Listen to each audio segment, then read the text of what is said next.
Welcome, everybody, to another episode of Winner Winner Steven's a Sinner, where Steven tells us all the things that he did wrong. I'm kidding. It's HomeKit Insider. You guys know it. We got another fun episode. I am looking like a mess because it's real early in the AM. I am out here at CES, so we have a lot of stuff to talk about, and then I'm going to try to sleep. So that's what we're going to do. I'm here as always. Man. With my pal Steven. Let's Yes. get into this, man. Oh my goodness, Andrew, live from the CES Las Vegas show floor. Now, I forget, did you go last year? Were you there last year? Yeah, you were last year. Okay. So Yeah, we did the whole thing from a hotel room. That's right. That's right. Yeah. I had mountains in the background, which is a little bit better, but you know. Oh, right. Man, CES, so a ton of HomeKit, well, not HomeKit stuff, a ton of smart home stuff. There is some HomeKit stuff, Matter stuff, and I feel like we're getting press releases just constantly. Like I just literally got 2 emails and a Twitter DM from like Leviton right before we recorded. I don't know, maybe they know when we record. I don't know. Maybe they're listening. No, just kidding. So let's jump into it. There's a ton of news to cover from CES. We'll probably have more CES news on the next episode because as we record, CES is like still happening. When does the CES end? Tomorrow as we record? Or is it Saturday? I don't know how long it is. No, as we record, it goes through like Sunday. Sunday. Oh my goodness. Yeah. Yeah. So a ton of CES still left. And so we'll talk more CES stuff in the next episode. But let's jump into it. One quick 5-star review, HTGCXF. Quite the name, but thank you for that 5-star review. Appreciate it. Now, there was some news here. I don't know if this is CES related, but it's right at the top. So before we get into all the new announcements, this is about Home Assistant. And there's a developer. His name is Paulus Schürzen. I think I got that right. I think for pronunciation, I did it right there. But he's developing basically like a third-party cross-platform voice assistant that will be able to act locally on devices like in the home, and it'll have Matter support, and you'll be able to like control your smart home devices regardless of the ecosystem through his like local assistant thing. And it looks pretty cool. We'll put the link. This is an article from The Verge, but yeah, third-party voice assistant. I did not even know that was a thing that you could do. Yeah, basically. I mean, it sounds pretty neat. So it's going to be limited at first. You're going to be pretty limited to primarily like smart home fans versus like any other thing. So you're not going to be able to like ask the score of like, you know, the Browns game or anything, but you'll be able to at least be able to control your smart home products with it. I feel like I added that into our notes so long ago that I was like learning about it with you and refreshing me as we were going through. The biggest thing is it would be local and doesn't need internet. And so, you know, like with Siri, if you lose Wi-Fi, Siri's gone. You know, it's like, won't do anything. So that's pretty cool.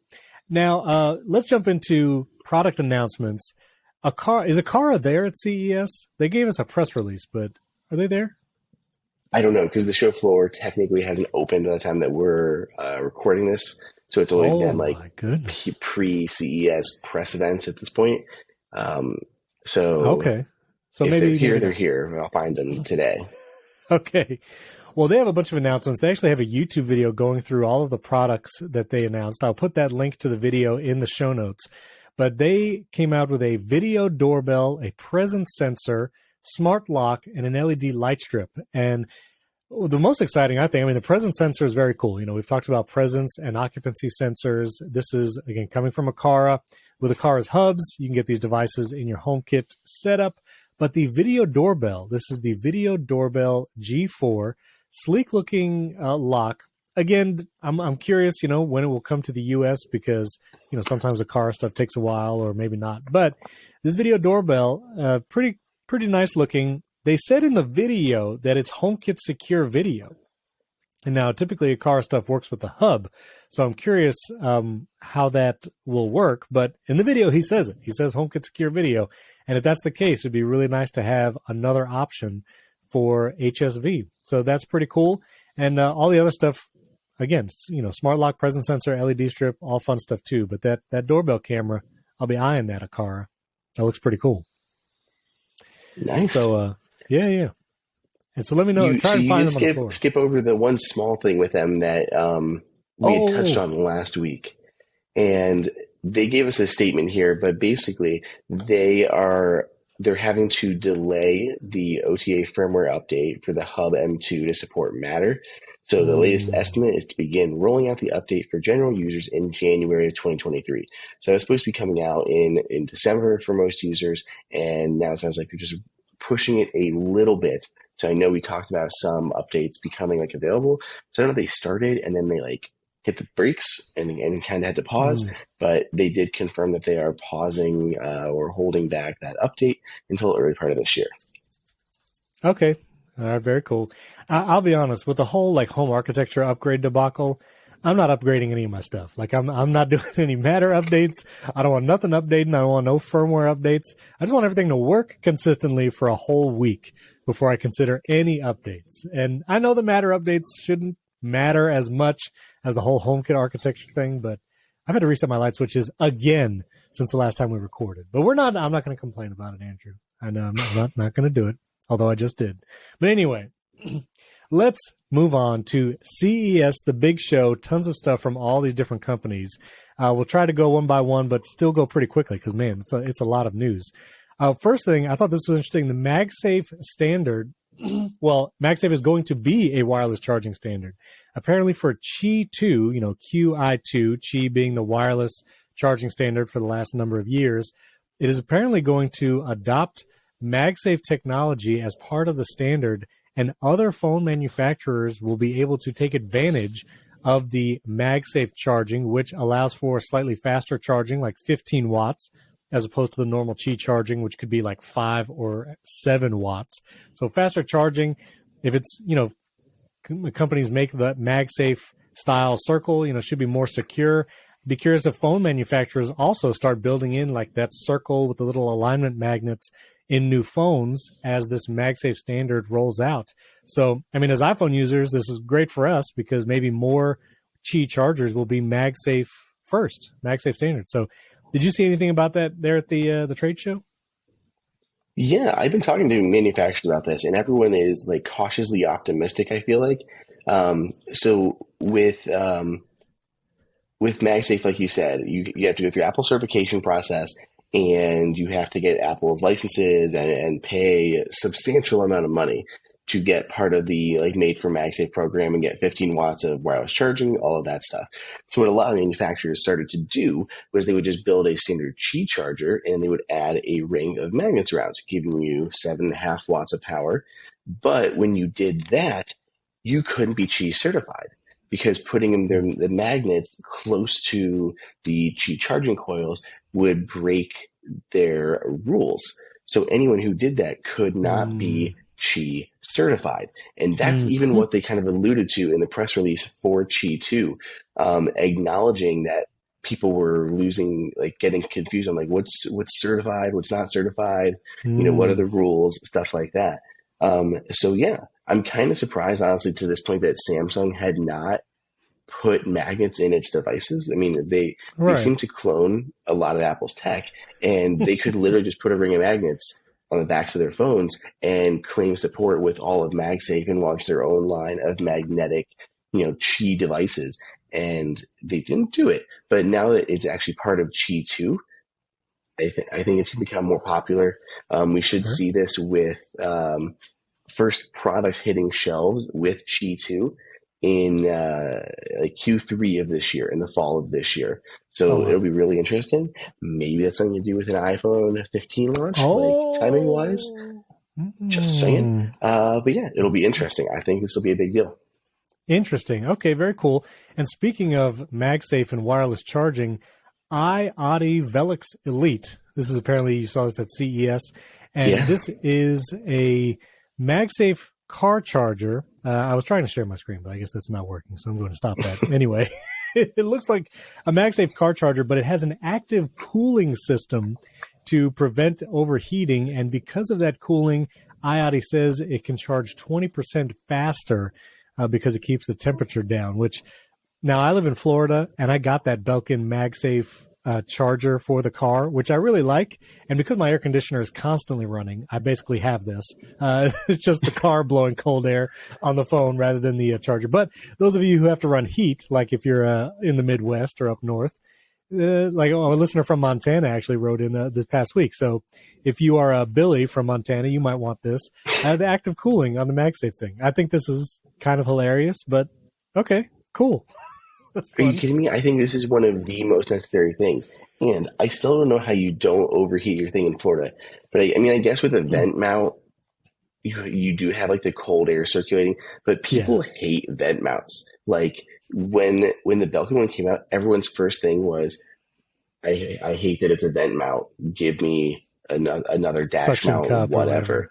Yeah. And it's a big thing that people dislike. So even if you have it like mounted up on your dash, you got your sun beating down on the back of it. So unless you actively have the AC going and you just blocked all of that AC from like hitting you, I think this makes a huge difference. And we've been using the ESR Halo Lock, which does have, they call it Cryo Boost, but it's essentially the same thing, active cooling.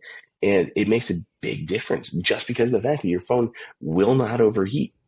It won't do it. But this is actually MagSafe certified, so it can give you up to 15 watts of power while also actively cooling the phone. So I think this is going to be pretty sweet. Yeah, it looks cool. And just to be clear, the active cooling system is a fan, basically, like pointing at the back of the phone. Yeah, it's a little fan. So that's cool. Very cool. All right, so that is iOttie. Now, Eve has some announcements from CES.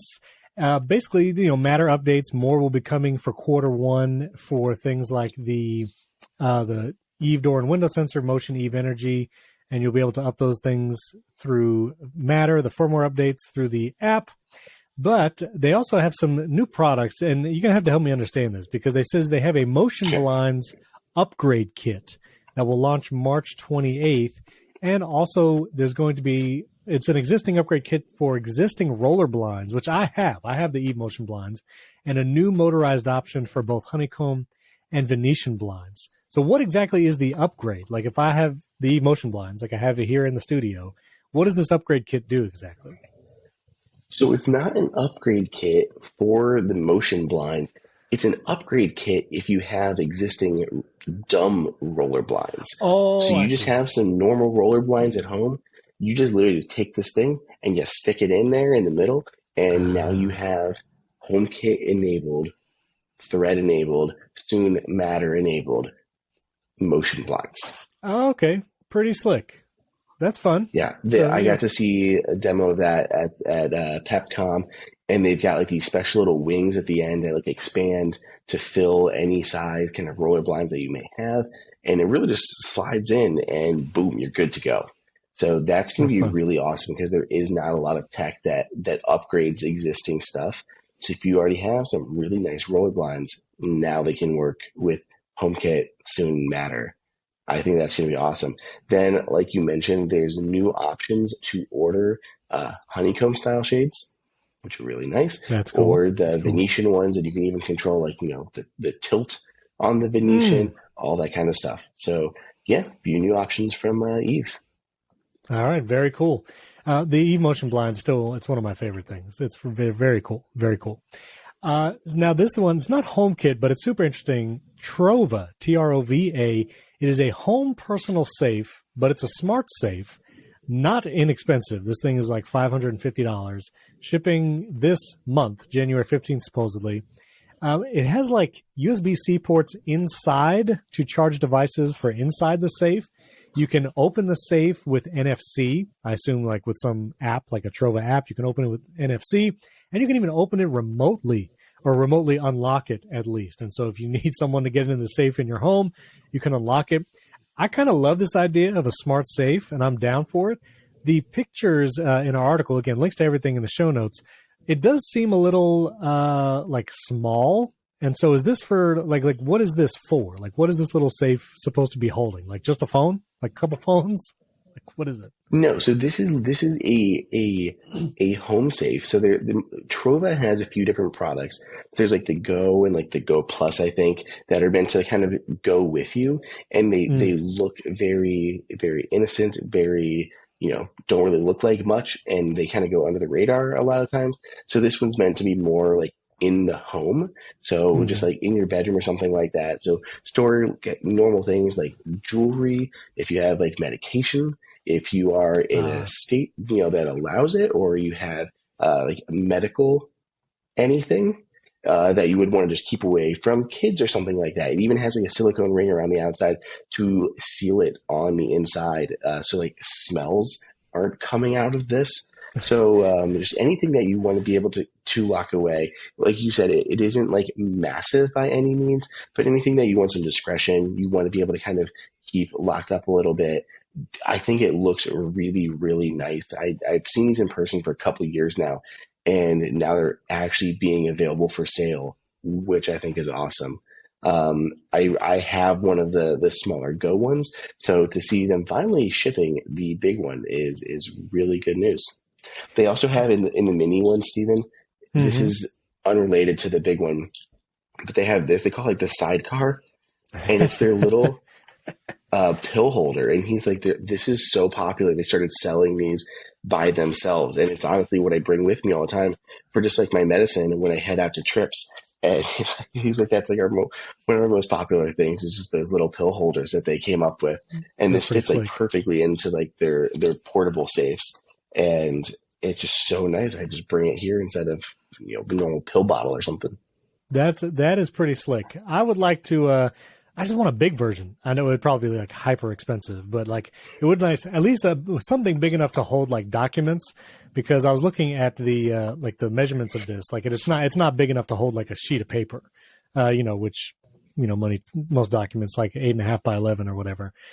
So it'd be nice to just have a bigger one for that, because I have a smallish safe, because that's all I put in it is documents, like print out my passwords and put them in there. But anyway, really cool idea. Really like it.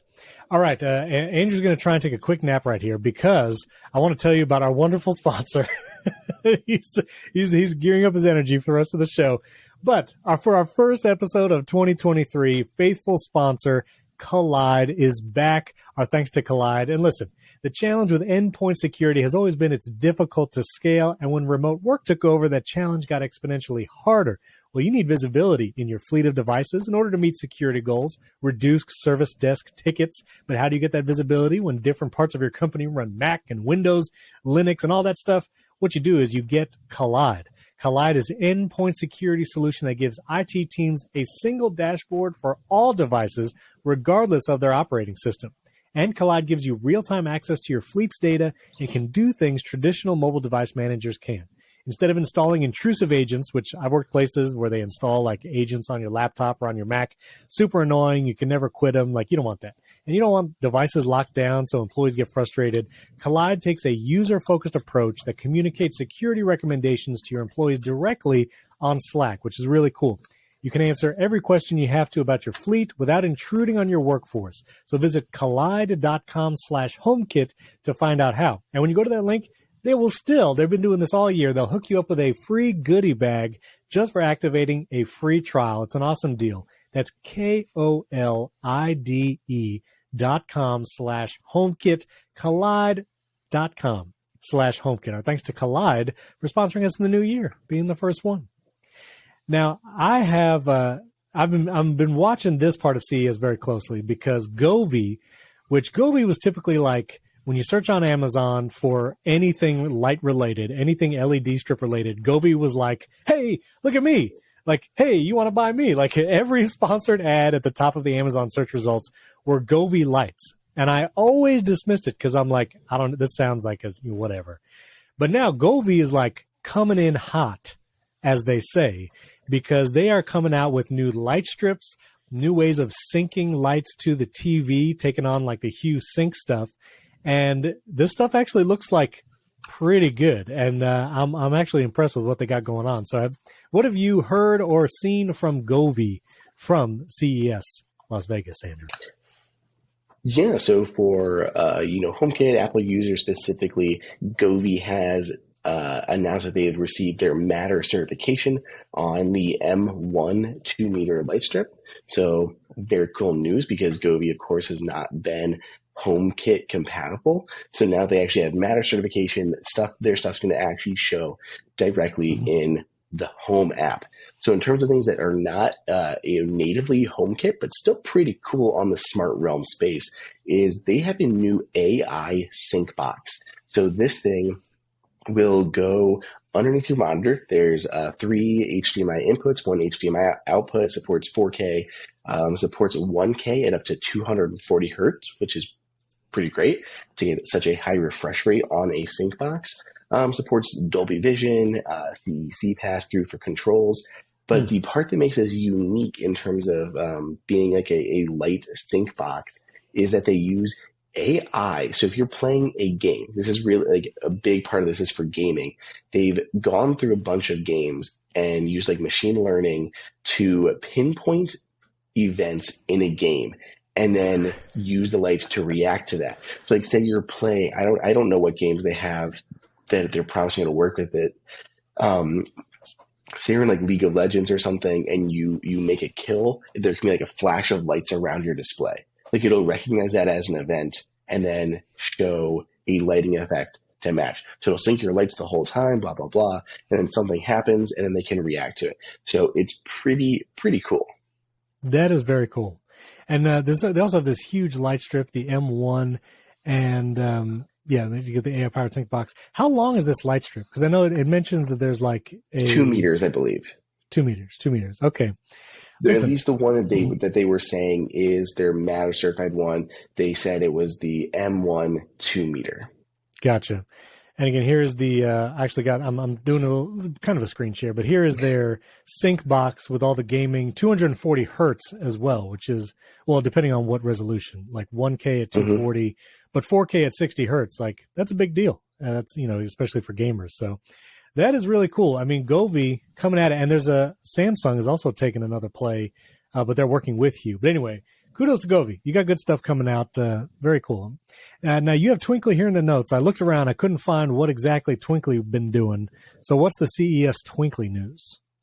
Yeah, because Twinkly sent this pretty late in the game. So let's learn together because we just learn together. We just got this PR that we're looking together. So today, Twinkly announced the newest addition to its application portfolio, the Twinkly Entertainment Hub. So coming to market this spring. So we got spring launch date. Innovative algorithm that allows anyone from gamers to streamers to musicians and entertainers the ability to seamlessly connect Twinkly lights to audio and video content. So they're also showcasing its newest product, the Twinkly Squares.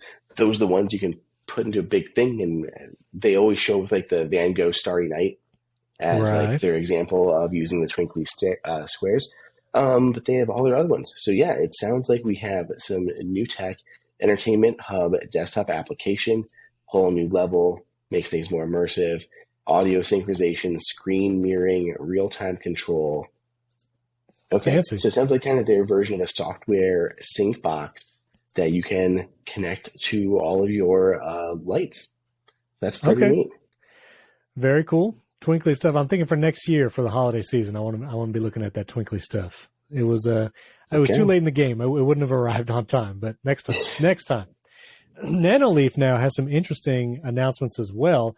They have a obviously Matter like support and all that, but the Nanoleaf 4D TV thing, which is basically again taking on the Hue sync box, but this does not do it via HDMI. Like the Hue sync box and like even that Govee gaming thing. This is using like a camera to look at your TV screen to then sync the lights to that. And I don't know if I would be about the camera thing. I mean, I don't know if maybe you'll get to see this in person at CES, but that's an interesting way to sync it. I guess you don't have to deal with all the HDMI signal chains that I had to deal with as I was setting up the sync box. But curious, I mean, this is a new product category for Nanoleaf. It says Nanoleaf Sync Plus technology and launching Q2, I assume this year. not 2022, but anyway, we'll go back. And then they also got some sense switches and controls and things like that. Have you have a chance? Did you see this at all? Or like, what do you think you'll get to see it? Yeah, I got to see this a little bit, and I think this is a really neat idea. The questions are really going to be is speed, because the thing that Right. you don't want is your lights to lag behind your TV content and look like it's trailing. So that's going to be the biggest question for something like this, and I'm hoping to see a better demo, because the stuff that I saw so far was it looked fine, but it's pretty limited to just kind of some colors and shapes on screen that were moving and the lights were reacting to it. But I don't mind the camera aspect to it. It can mount above or below your TV, but like you said, it always has those problems with the HDMI stuff. And does it support HDR and Dolby Vision? And do you have CC issues? And then you have input issues you got to worry about. And it can be a real hassle. So the fact that they're able to do this just using a camera to monitor what's on your TV, I think is a really cool idea. Yeah, that is a cool idea. And then they also have their Sense Plus light switches. It'll be hardwired light switch, Matter enabled. It'll communicate via thread, and they even have built-in motion and light sensors in the control thing. So nice new product category for Nanoleaf as well. I don't think they made a switch before. I think they didn't technically, but these things they've shown these off years ago. And they told me they were really waiting for Matter before they launched them. But the part here that's unique is their Nala. So it's their Nanoleaf automated learning assistant. And basically they're going to monitor what you do, like locally on the device. They have a bridge, but you can also use if you have any of the Nanoleaf shapes, those can also be a Nala bridge. And it's going to monitor what you do. It's going to monitor as you turn those lights on and off from the switch, as your kids turn the lights off and on from the switch, as they adjust the brightness of them, all of that stuff. And then it will start to do it for you predictively. It's going to notice you setting certain scenes and everything, and then do it for you. So that's the part that's always been the problem with the smart home, is you have to know, and you have to program it, and you have to do all these things, but you start to have these normal habits that you just do. So the fact that they're able just to kind of mimic that and do it predictively is going to be such a big thing for the smart home. And we'll have to kind of see how it plays out, but I'm really excited about that part. So that's going to be pretty cool. That does sound pretty cool. They also have this smart skylight, which is this long light thing. That looks pretty cool. And you can even square panels that can be rearranged, create various ceiling mounted shapes. That's pretty sweet. And new additions to their Essentials line. So man, Nanoleaf, they had a bunch of stuff. My goodness. So that's pretty cool. Yeah. The Essentials line is big. They should be fairly affordable. And compared to the original Essentials line that just had the standard A19 bulb plus a light strip, they have things like BR30 and downlights that I think they're going to be important. I think it's a GU10 or something, the little one with the little feet. That I think is also included in their Essentials line. So that's more really easy entry-level Matter products. Very cool. All right, we got to pick it up here. Lightning round. MUI board. What's that? MUI. What's a MUI board? This is a wooden board that can go in your house. It looks like a piece of wood, but it's actually a touch-sensitive surface, and they have these micro perforations in the wood that you can't see, that it actually lights up from behind and turns into a smart display. And the new version of the MUI board will support Matter, and you'll be able to use it as a controller. These things look amazing in person, and the idea is just it's super seamlessly blending into your house. It doesn't look like a piece of tech, it looks like a piece of wood, and you can just interact with it to turn on the lights, check on things, adjust your AC, all sorts of stuff. But the biggest thing has been their original one, it relied a lot on IFT because they didn't seek out all these independent certifications. So now with Matter, they're going to be able to do a lot more. So I think that's the biggest thing here from MUI board, but just a really cool smart home controller. Sheesh. That looks really cool, actually. Okay. All right. I give you the MUI board. That's fun. Now, Lutron, I know Lutron. Lutron announced new colors for their Diva Switch lineups, and a recent episode, maybe it was the last one, I talked about the Lutron switches, the Diva and the Claro. They look amazing. This is what they look like. They look like normal paddle switches, so they would match really well against any dumb switches. And now they have a bunch of other colors, including the black one. That's pretty slick. If you got one of those modern homes.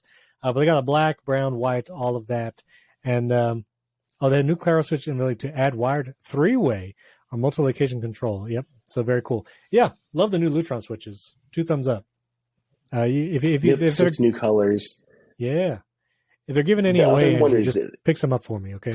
Just pick some up off the booth. Yeah, I'll just snatch them. Yeah, just the other new accessory is a little funky, but I think it's also useful. So basically, it'll allow you to add another multi-point control to your existing Claro and Diva switches, but it won't count against like your bridge's max capacity. So for homes that have a lot of devices, this can give you an additional point of control without adding to your total number of supported devices on your Lutron bridge. Okay, very cool.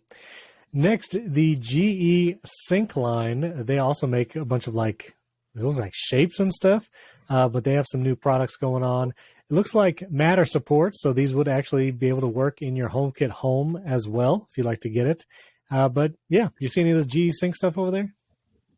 I did. I sat down and talked with them yesterday about it. So their biggest thing is they have this new dynamic effect range, and it includes light strips that, like you said, they can be shaped into different shapes. Like they're kind of like, I believe, like rigid, so you can make these shapes. So all the shapes that you're seeing right now, like on the screen for the people who are watching the podcast, on the video side, there's like stars and moons. All of those are just regular light strips that they've just formed wire into these shapes, which I think is really cool. And they have multiple addressable zones and all these dynamic lighting effects. So they have things as well as just like standard new light bulbs. You can get an A19 bulb that has 4 addressable zones. So 4 different lighting effects. I have a video of it. If you look for my Pepcom video, there's some actual videos of these things working, but they're really neat. And the problem is these ones will not support Matter. Just because, when I kind of pressed them on it, it was because Matter, like HomeKit, does not support dynamic scenes and multiple addressable zones in a light. They just have like on and off, and they have like one color for the entire thing. And now other products like, like even Nanoleaf's line, like all their Essentials line, all one color and stuff like that. So they said they didn't want to go through Matter for these because Matter cannot like independently control them. So Matter could turn them on and off, but it could not give you the multiple colors. It could not do lighting effects, all of that. So the new dynamic effect stuff won't support Matter, but they do have their standard A19 bulb that now will be is Matter certified. GE Sync has never worked with HomeKit natively, really, not really. There was like a hub, so now this will bring the A19 in and their smart plug in to the Home app via Matter. So they had those 2 kind of big announcements here at CES. Okay, very cool. All right. Now, next, I didn't find an article for the next one, but Ring. So Amazon Ring has some stuff, of course. Yeah, there's 2 products. The embargo hadn't lifted by the time that we're recording this, but they are giving more availability information on their new dash camera. So they have a new in-car dash camera and a peephole camera. Honestly, the car dash one really has me thinking about piqued my interest a little bit. And because it's still Ring, so I have my reservations, but it is a really nice looking dash camera. It goes really low profile. Reminds me of Owl, if you'd seen that one before. It has a good low profile that pops like into your windshield and stuff while you're driving, and it can have full like 360-degree coverage, like forward and back. And it has like remote cellular capabilities. So if somebody's like breaking into your car, it can detect those things and then send you an alert, and you can stream in real time. And you can even communicate with whoever is burglarizing your vehicle and say like, don't stop it. Which don't I think do that. is useful. Yeah, and I think the biggest thing for me is there's a lot of dash cam companies out there, and sometimes stuff gets like shaky and reliability is shaky. But like Ring, as much as we give them crap for some of their other stuff, their products are solid and they're Yeah, they're reliable solid. and stable. So it's still, I'm like, dang, like if you need a dash camera, that could be a really interesting option. The same with the peephole camera. It's really unique, no modification, no permanent modifications, and it just fits into a standard peephole. So if you have a rental unit, a condo, anything like that, and you don't want to like mount a doorbell on the outside, you can mount it directly in the peephole and run it that way. And they had like a version of this before, and I think it's pretty cool that they're bringing it back. So 2 new products from Ring. That was pretty slick. Okay, going quickly, ADT announced that they now have the new app, the ADT Plus app, will actually allow you to do a DIY security setup, which ADT, I actually had ADT for a couple of years back in the day. And, you know, they're very much like their stuff, sign this 18-year contract, all this kind of stuff. But now they're making it so you can do kind of your own DIY thing, like add your devices and hopefully, I assume, like not have to enter in a contract and just be able to maybe turn monitoring on and off as needed, maybe. But the new app looks cool, and it's nice to know that they're opening up a little bit. That's cool. Yeah, pretty much. It's more of a DIY solution. They've also announced like a tighter integration with the Google Nest products, so you'll be able to like add all of those products like directly into the ADT app or ADT Plus app. So just kind of some small improvements for DIYers who just want to kind of be able to do this stuff themselves without having to have the professional install. For sure. That's cool. Now, this thing is super interesting. So Samsung is now working with Philips Hue, and you'll be able to sync your Hue light strip, like the one I have with my Hue Sync box, but without the box. You won't need the Hue Sync box. Samsung TVs, you'll be able to get this app. I guess the app will be available. I guess it's available now as you listen to this episode.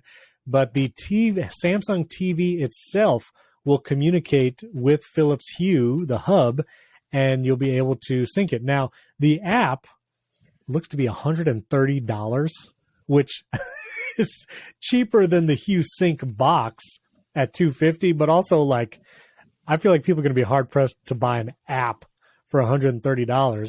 But for the simplicity, if you have a Samsung TV that will already support this, I mean, that's pretty cool. But yeah, just to be able to do it without the Hue Sync box, just do it directly from the TV to the hub and the lights, that is pretty cool. I'll give them that. I am so excited. Like, where's my credit card? This is phenomenal. Like, to not have to use the sync box, to have it straight up built in. And if it's going to be as reactive and stuff, like you're going to get like full everything. Just anything that's on your TV, you'll be able to mirror to your Hue lights without having to use this extra hardware, worry about extra cables. Like all of your issues that you ran into, Steven, are going to be nothing because this will just work. And they do it at a far cheaper price. I mean, you're $120 in savings to not have that box. I think that's going to be a big thing for people. I really like Samsung TVs. They were showing off like some 98-inch wireless 8K TV something this year. Just nuts. Just ridiculous. Yeah. But I'm very excited about this. We have a few Samsung TVs in the house, and this is huge. It is very cool. The only like downside with being an app and being Samsung is if you ever upgrade your TV or change your TV, then you don't have access. Like whereas the Hue Sync box, have to buy another Samsung. Like you could buy another Samsung. Be like upgrading your smartphone. Yeah. As long as you buy another Samsung, you're fine. True. Yeah, I guess. And like I'm TVs. wondering if you could even want it on multiple TVs. Like you don't have to have it just where your sync box is. Multiple TVs. That's a good point. If you could do that, okay, that would be worth it. All right, kudos. Nice job, Samsung and Hue. I like it. Also, SwitchBot, they have unveiled a new Home Hub 2 with Matter support. This is a nice-looking hub. I don't know if it's a little washed out here as I'm sharing my screen, but it looks really nice. Wi-Fi based. It is a Matter-supported hub, which I'm curious. I don't know if you know the answer to this, but if you get this SwitchBot Hub 2 with Matter support and get that hub into the Apple Home app, could you then bring all those SwitchBot robot fingers that from the past, if they connect to this new hub, can those SwitchBot fingers now be in Apple Home, like in your HomeKit home? Is that possible? I'm not sure about the fingers, but the SwitchBot lock and their curtain both will show in HomeKit. Those are the ones that we're demoing on the show floor. And yeah, so they can open and close your shades, your curtains, lock and unlock your door, all directly through HomeKit. That is pretty cool. So, listen, SwitchBot makes some cool stuff. I had not, gotten a lot of their stuff recently because it was not compatible with HomeKit.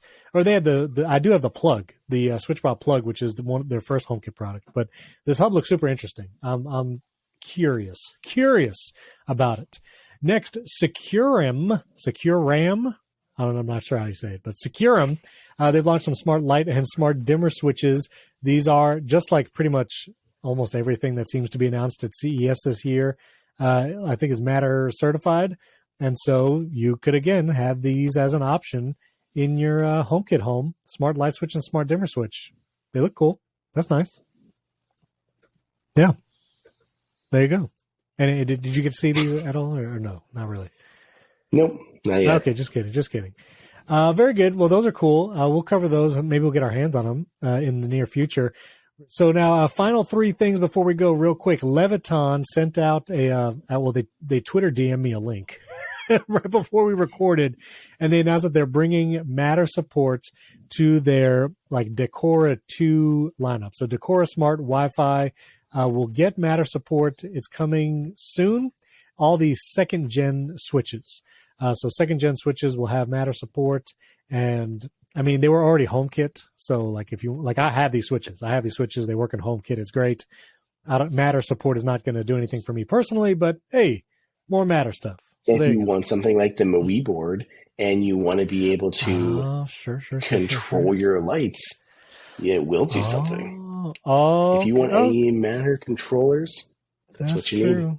Okay. All right. I hear you. I'm down. Now, this next announcement, I was a little upset about it, Andrew. I'm going to be honest, because I just literally bought my wife for Christmas the Ember travel mug. I literally bought this exact product for my wife like 4 weeks ago. And now Ember has announced that they're going to update it. It's going to be called the Travel Mug 2. If you don't know, Ember is the thing that like keeps your coffee or tea hot, and you can set the exact temperature on the app. And the Travel Mug keeps it hot for like multiple hours. So it's pretty cool. But they're going to do an updated version later this year, and it will support Apple's Find My app, which is awesome. That is a great product to have Find My support. But it is not coming to the one I just bought. So this is only the new version you'll have to buy later this year. But it's really cool. I like Ember stuff. So all good. Good stuff. I think we're going to see a lot of Find My stuff this year. There was a couple companies who were promising Find My enabled products and like some updates on those things later this year. And I mean, one of them was Hyper just came out with that new backpack. It's a phenomenal looking backpack, tons of stuff like cable routing, all of these things. And it has built in Find My as well. It launched, I think, at the end of December, and they were showing off it here at CES. So I think we're going to see a lot of Find My stuff soon. Okay, that's pretty cool. All right, final thing before we go. We did have some listener questions. We will have to get to those next time because, I mean, listen, Andrew's got to get to the floor. He's live from CES Las Vegas. But the final thing, Brava announces a glass front app-controlled smart oven. When I first saw this headline, I thought it was like full-on big like kitchen oven with like a range, but no. This is like toaster oven size. But pretty cool, app-controlled, and, control with the app, set the temperature, preheat, all that kind of stuff. Not inexpensive, like $2,000 for this smart oven, but it looks cool. I mean, it looks really nice. I don't know what else to say about it. Did you see this on the floor? Was this out there? No, but I think I really like the Brava smart ovens, and the original one had like a solid solid like metal door, so you could not see what was inside. Now you could use like the app because there's like an actual like heat resistant camera on the inside to monitor what you're cooking. So you could just get a live view from the app, but it's kind of a small thing, but it's really nice to be able to actually see inside the oven. So it's a very heavily tinted display, but you're still not display, but piece of glass. So it still looks really nice and sleek, but you can still now see inside as you're baking. These things are not cheap, but they are ridiculously cool. That is very cool. Well, exciting stuff. Andrew, you're going to be going down to the floor of Las Vegas, Nevada CES, and the next episode will have even more, I'm sure, announcements and Matter stuff. Get whatever device, listen, tell them about me, Andrew, as you go to these different booths. Say, listen, I got my friend Steven over here too. He's got a big smart home. Like, let's go. Let's get some stuff here. Oh, one last thing. We'll talk about it more, but I saw Roborock announced the S8 Ultra, an updated version of its robot vacuum and mop. So jealous. That thing looks amazing. And so, if you could swipe one of those from whatever Roborock booth might be there, please do. I'll take one. Thank you very much. I know everyone's just like, Matter Spec V2, Matter Spec V2. Come on, That robots. would be nice. That would be nice. Well, very good. Andrew, have fun at CES. Listeners, let us know what questions you have about Matter, about CES. Tell us what smart home stuff you got over the holidays, and we'll get to listener questions in the next episode. Thanks to everybody for tuning in. We'll catch you next time. See y'all.